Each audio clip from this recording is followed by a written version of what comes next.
nós tivemos e ainda estamos tendo muitos problemas com duas situações. Muitas atividades econômicas que foram prejudicadas, e aí eu cito principalmente o comércio, por conta dos fechamentos e tudo mais. É bobo que a gente fala, né? Mas, por exemplo, os bares e restaurantes tiveram um prejuízo muito grande. Então, fechou bar e restaurante. Tá, garçons, cozinheiros. Porém, eu que sou uma consumidora do bar e do restaurante, eu não posso ir. Então, eu também não comprei um batom novo, um perfume novo, um sapato novo, uma bolsa nova. E aí vai. E o cabeleireiro.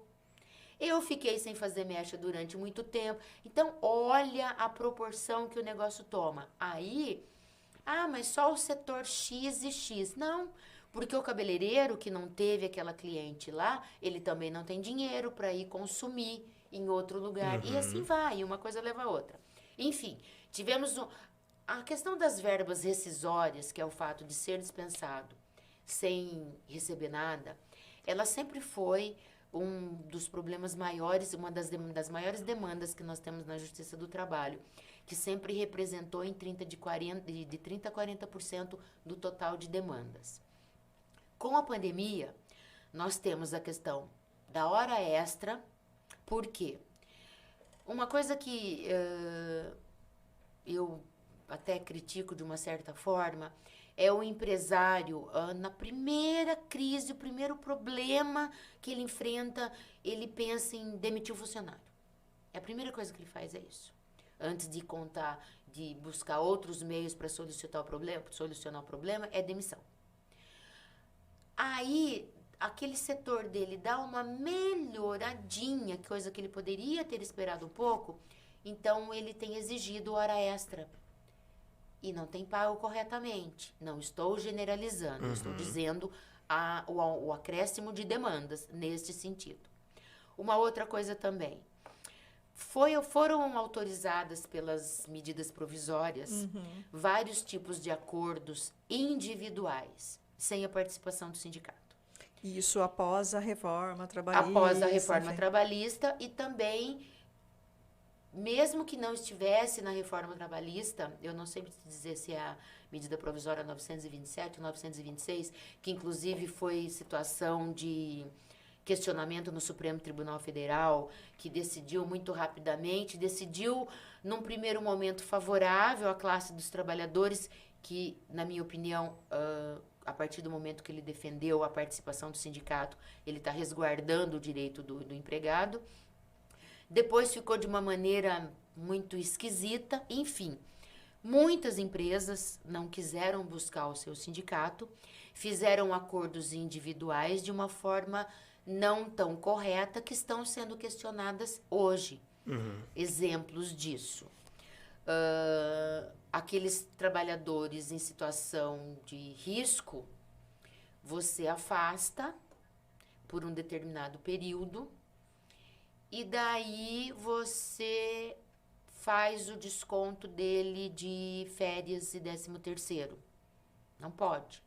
A medida de urgência, ela foi, portanto, é que o governo participou com boa parte financeira, não podemos negar isso, né? Aquela ajuda lá que foi dada, o valor correspondente ao seguro, parcela do seguro-desemprego, justamente para que a empresa, para diminuir o impacto empresarial e principalmente o impacto do trabalhador, com relação a férias, 13º, fundo de garantia. E temos muitas empresas que fizeram esse tipo de redução, que, se ela tivesse sido feita a nível sindical, ela poderia ter sido feita de uma maneira mais benéfica para ela e, ao mesmo tempo, benéfica para o empregado. A gente tira daqui, mas a gente põe num acréscimo de cesta básica, que isso é muito importante nesse momento de pandemia. Enfim, acréscimo de valor de ticket alimentação, que ela pode abater isso do imposto de renda dela, ela ganha de outro lado, beneficiando aquele trabalhador. E não foi feito. Então, nós temos isso também.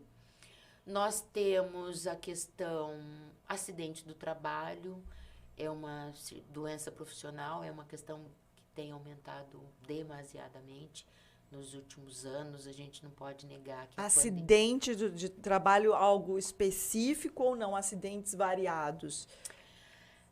Olha, decorrentes do trabalho, a gente sabe, da LER, etc. Então, mas até o psicológico, ele entra mesmo, né? Nós temos agora aquela questão daquela síndrome de Burnet, não sei como é que lê aquilo direito. Como é que fala? Burnet. Falo Burnet. Por quê? Você está com medo de perder o seu emprego. Você é cobrado de várias maneiras. A dinâmica do seu trabalho mudou completamente. O teletrabalho, o tal do home office, ele traz vários benefícios, mas ele retira um contato pessoal que a gente precisa. Hoje, por exemplo, eu fui lá na Justiça do Trabalho fazer duas audiências presenciais. Conheci a juíza nova que está aí há 1 ano e meio.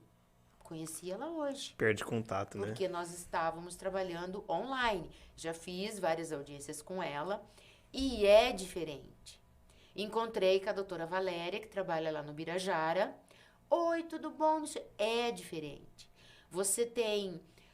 quando nós ficamos ali na sala, no saguão, aguardando a nossa audiência, são 40 minutos, 1 hora, 1h30, 2 horas, em que você conversa sobre possibilidade de acordo, onde as pessoas veem as pessoas, onde você conhece o advogado da parte contrária, e não só aquela pessoa que escreveu tudo o contrário daquilo que você escreveu.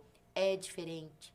É diferente o trato. Eu continuo defendendo o meu cliente de forma honesta, você continua defendendo o seu cliente de forma honesta, mas de uma forma amistosa, entendeu? E o jurisdicionado, a Justiça do Trabalho, ela é uma justiça social. Uma justiça social é uma justiça que acolhe. Não tem muito como acolher por uma telinha de celular, por uma telinha de computador. Numa ação trabalhista, muitas vezes está a vida inteira de uma pessoa. É isso. Eu tô com uma ação, distribuí semana passada, onde o senhorzinho trabalhou 42 anos na mesma empresa. Nossa. Então, assim, a minha vida tá ali.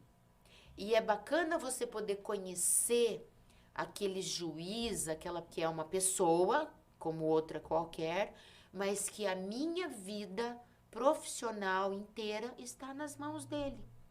Ou tanto o empregador. Eu fiz isso, aquilo, eu estou numa situação difícil. É bacana para ele estar ali diante daquele que vai decidir a sua vida. Então, tem uma série de coisas boas? Tem. Mas eu ainda somatizo mais prejuízos a longo prazo.